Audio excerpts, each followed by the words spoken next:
One swing of the bat, that is deep to right field. Does it have enough? Welcome back to the channel, and today we have episode 9 of our Nashville Stars expansion franchise in MLB The Show 25. I'm so glad you all can join us. If you do enjoy today's video, leave a like down below and consider subscribing. It helps out the channel a ton and continues to help us grow this great community we have here on YouTube.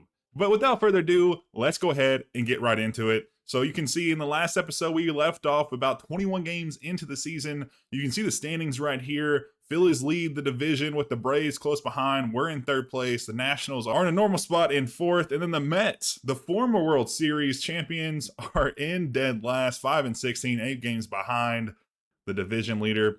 Very interesting that they've fallen off so much. But in the last episode, we were able to make one move that I think will pay big dividends down the road. And that is we acquired Josh Smith from the Rangers here. You can see his stat breakdown on screen. He looks to be very good. He's an 80 overall player. He's a third baseman, which is a position that we needed to fill because before the trade, we were kind of platooning with Graham Pauley, who is a rookie and hasn't been that good. He has been on a little bit of a hot streak as of late. And then Eggy Rosario, who actually still will be playing against lefty since that lefty contact and power is devastating. He'll be playing third base, and then we'll have Josh Smith DHing in that 3-hole against lefty. So the lefty, 28-year-old, only has 3 years of service. Contract-wise, we have him for at least 2 more years after this season. He is making just under $6 million this year. He has a couple quirks, fighter, which is really good, and then bad ball hitter, so he's going to excel at pitches outside the zone as well. So that's always beneficial. He did win a Silver Slugger in 2024, so hopefully he can get back to those levels. But this season, he hasn't been off to a hot start. In 5 games and 20 at-bats, he's batting .250. Very small sample size, so we're going to give him a lot of reps this year. His reps went down from 2024, where he batted 523 times, to just over half of that last season. So hopefully more reps will provide the ability to get him back to those 2024 numbers. But today, we're going to cover him. We're going to jump right into some of his gameplay against a home stint against the Mets. Hopefully we can steal a couple wins there against the down Mets. And then we'll jump into some later stuff, but we'll get to that in a moment. We'll cover some prospects and stuff like that. But let's go ahead and get into some gameplay with Smith and see how he does in his very first homestand as a Nashville Star. Coming up to the plate will be Josh Smith in his very first at-bat as a Star as he takes one up in the zone. The forkball definitely missed its spot, but he will get under it and fly it out to second base. And his first at-bat here in Nashville is pretty lackluster, but in the field we can kind of showcase one of the big issues I feel like we'll have with Smith at third base. His arm strength just isn't all that. It's very, very weak. I think sub 60s rating, so we'll have to make sure he's not too deep in any hole so he doesn't have to throw it across the diamond. But swinging and missing for the first strike of the at-bat on the 95+ mile-an-hour heater. Comes back with a forkball up and in, or up and out. He'll ground it out once again. 2 forkballs that he was on top of or under of. Hasn't really been able to dial that in so far. But you can see in our offense last series, we didn't do too hot playing against the Pirates. They had our number for sure, losing all 4 games in that series. But Smith back up here for his third at-bat, just like the first one. A fly out, but to shortstop this time, and he starts 0 for 3. But in the bottom of the 7th, bases are juiced here for Smith. In a 5-run game, he could get 4 of those back here with one swing. And that is a good rip, but just doesn't have enough behind it. Launch angle looked well there, 34 degrees, just not enough behind it. Good timing and all of that. But he will go 0 for 4 in the first game. But picking up here in the second, you can see the Stars are on a 5-game losing streak, but hopefully Cabrera can turn that around with a 2-0 record this season in 4 starts. And then we are facing Clay Holmes, the former reliever turned starter this season, will be on the bump facing us. In a sticky situation, 2 outs, runners on first and second at the corners. First one to Smith, a slider way above the zone. Has Smith swinging. Not a great pitch to swing at there. Very, very, very high above the zone, at least 6 inches or so. And a slider comes back inside right between the crick of the arm there. It'll be ball number 2. Smith is unfazed here in a 2-2 count. 2 out, 2 on. And he'll get on top of one through the infield under the feet of Clay Holmes. And that will be a single for his first hit and first RBI as a Nashville Star, as he is fired up after that. Not a great powerful hit, but just good enough to get it through the infield and drive in the first run of the game for the Stars. What a way to get on the scoreboard here. Back up in the bottom of the third, nobody on this time. 2 outs, 1-0 ball game as Holmes is up to 50 pitches. The 51st will be a sinker, devastating below the zone. And he swings way over top of that one way too early, completely whiffs on it. Back here for 0-2 as he takes one deep to right, but it goes way foul. He got around on that one, but maybe a little bit too far around as he drives it way foul. 90 exit velo, a good hit. Third pitch of the at-bat will result in a sinker way too far in for a 1-2 count. Good eye by Smith to lay off of that one. Fourth pitch of the at-bat coming, and it'll be a strikeout, a slider down and in for strike number 3, and that'll get out of the inning for the Mets. Bottom of the 6th, Mets have taken the lead here 3-1 as Smith watches the first one, the sweeper from Reed Garrett, in at the knees for a called strike 1. 0-2 count now as he gets on top of this one to the right field line, but that'll be Juan Soto out there making a nice play almost into the stands. Bottom 11th, 7-3 ball game has gotten away from us, but up the middle, Smith will go. Runner won't round third as he will come up to first with a nice hit for his second of the day, but the Mets will take it at home on the road. A 2-0 series lead here as we try to avoid the sweep. The Mets look to go 3-0 here in Nashville as the Stars are looking to just get their first of the series and stop this skid of 6 games. Back up, bottom 2nd, Josh Smith on once again. His 9th appearance here in the debut as he takes that first one way outside to get him to a full count. Nobody on, nobody out for the newcomer Smith as he takes one 84 miles an hour off the bat, out of play. Again, a little early on it. He's had some timing issues here. Just not able to time anything up and get good contact on it. Another pitch will be another ground out. Times that one up well. Just was way too far on top of it. And it'll be another sit down for Smith. 1-1 ball game. Bottom 4th. Another nice rip. 104 above 100 miles per hour off the exit velo. But just again, way too early on it. Drives it well outside that foul pole for a foul ball. But this one through the infield. No, the shortstop Lindor is able to get to it. But it'll be a no play at first as Smith gets a infield single to start his day off. 1-2. Curveball coming in for at-bat number 3, right to the polar bear at first base as he's going to turn and throw to second. That'll be a double play here for Smith. Exactly what you didn't want to do there in that situation. But bases juiced. 3-2 count. 2 outs, bottom 7th, 3-run ball game. Can he add some run support? A little bit more security here. One swing of the bat. That is deep to right field. Does it have enough? At the wall, Sato goes. And it'll be an easy catch at the warning track. But luckily, the Stars do stay on to get the big win here and avoid the sweep at home. But as we get out of that one, we will see George Lambar Jr. go down with a fractured hand and be out for the next 2 to 3 months. We'll put him on a 60-day, but no time to mule over that as we get into our 4th game of the showcase for Smith, as Joey Cantillo will take the mound here on the road in Philadelphia versus the in-division rivals, the Phillies. And they look to be pretty difficult. I want to get a chance to see Smith against a lefty here, so we went ahead and played one more game in this showcase. Smith up against Sanchez as he will get the 4th pitch of the at-bat inside on the hands, right inside the zone for strike number 3 as Smith starts the day off with a backwards K. Not how you want to start the game on the road. Second at-bat ends exactly like the first. Cutter up in the zone, and he swings under it for strikeout number 2. Up for the 3rd time today, avoiding wearing the sombrero here. 8-0 ball game. Smith on top of it, and he will strike out for his 3rd time today. Just no contest whatsoever. 0 for 3 today. 3 strikeouts. Runner on first. The Stars have gotten 1 run back, but it's really been more just for looks as they will be down 8-1 as Smith takes a sinker in there for a strike. 96 on the gun. Pitch number 2. Smith gets on top up, fires to Trey Turner. He will bobble that shortstop, close play to Harper at first. But it will be an error as Smith comes up today 0-for-4. And after taking a look at Josh Smith, we went ahead and jumped ahead here about a month into the future. We're sitting in last place in the division. We have fallen off an absolute cliff in the last few weeks, man. It's just been an absolute onslaught. We can't win anything. We only have 5 wins in the month of May.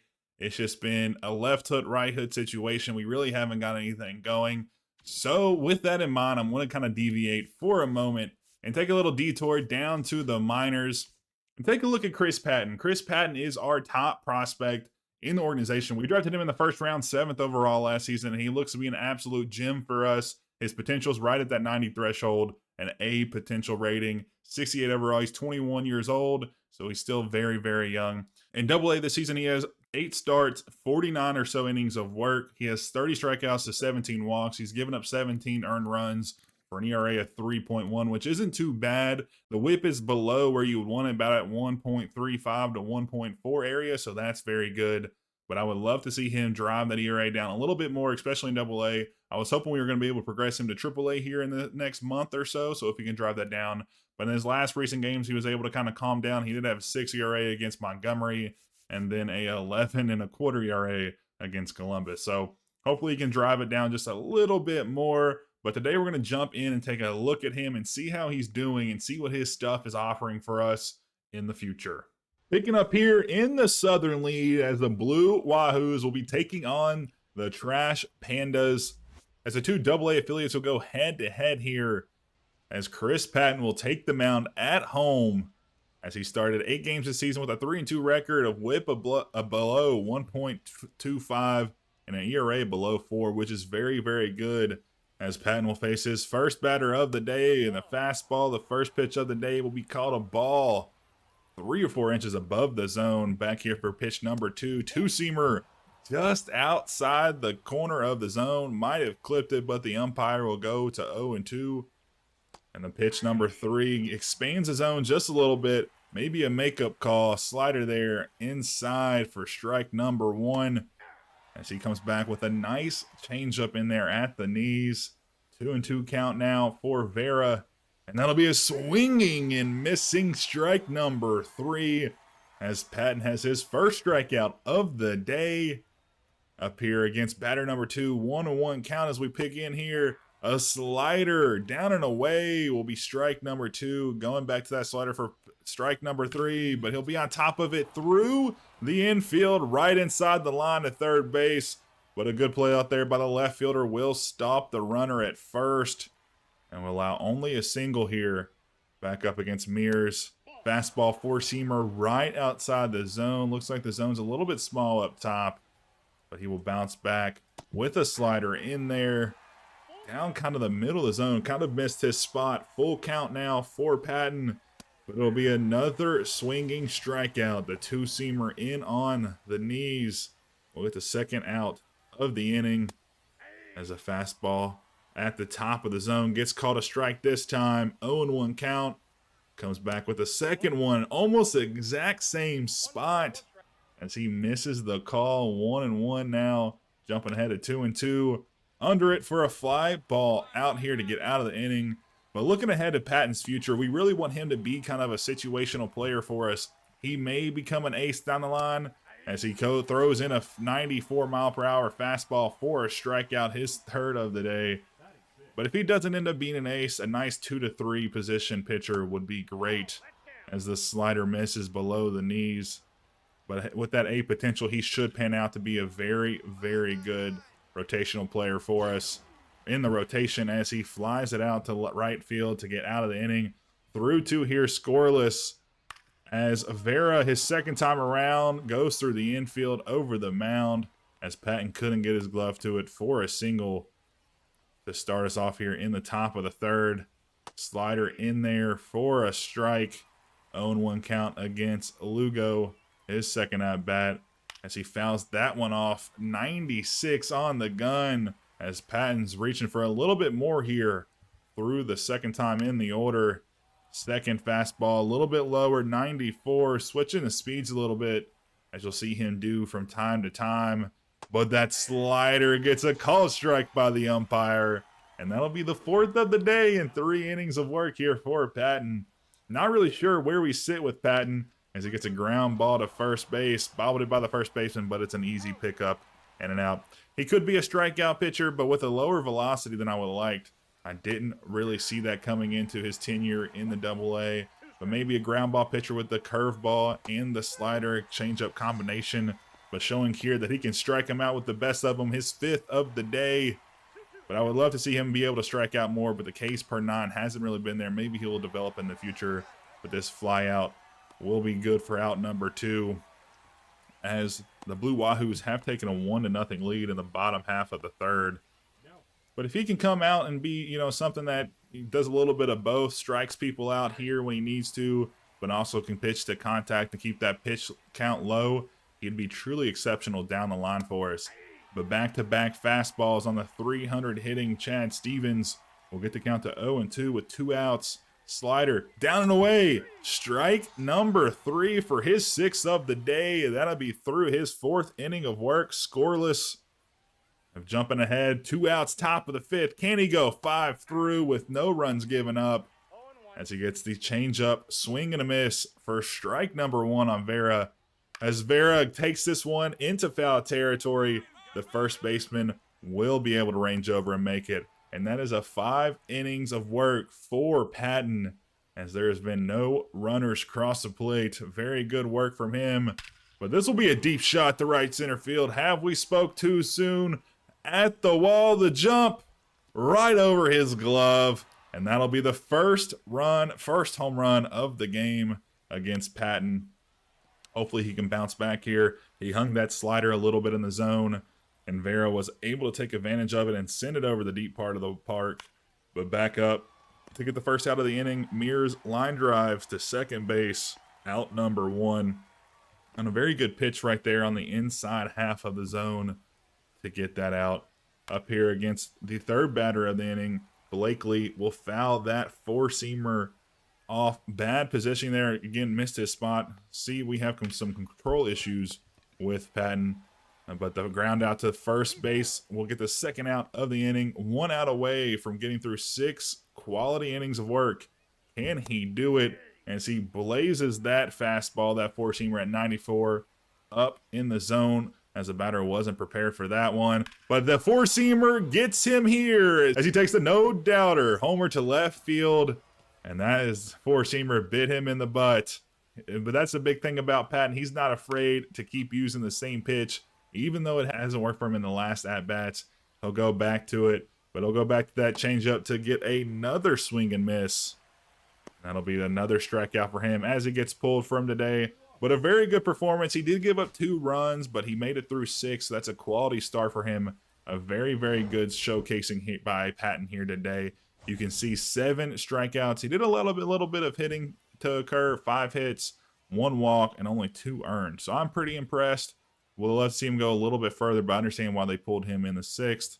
But those strikeouts and be able to keep the contact kind of weak on the ground was very good. 3 of the 2 hits were through the infield on the ground. So if he can keep that up, he'll be a very, very good pitcher going forward.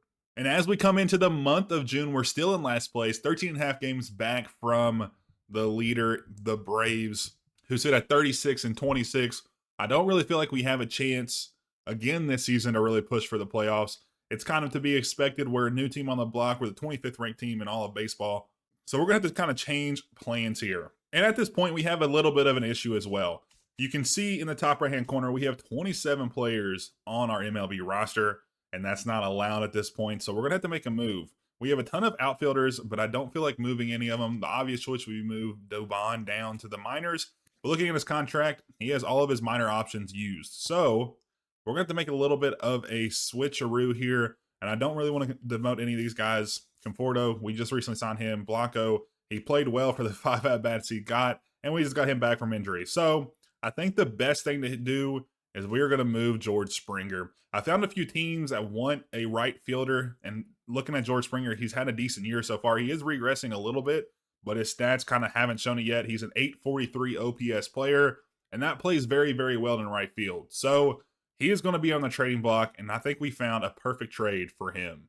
And you can see here, this is the trade we came up with. So George Springer is going to be paired with Starlin Caba, another former Marlin prospect that we brought into the series. He was at a B potential as well in the standard roster, but we demoted him to a C potential. He hasn't progressed that much in potential, so he hasn't really looked like he's been that good. We also have a couple players ahead of him. George Lambar Jr. is the same age, similar potential, just a little bit of a better player. So Caba is behind him and Hamilton, who's in our mainstay lineup right now.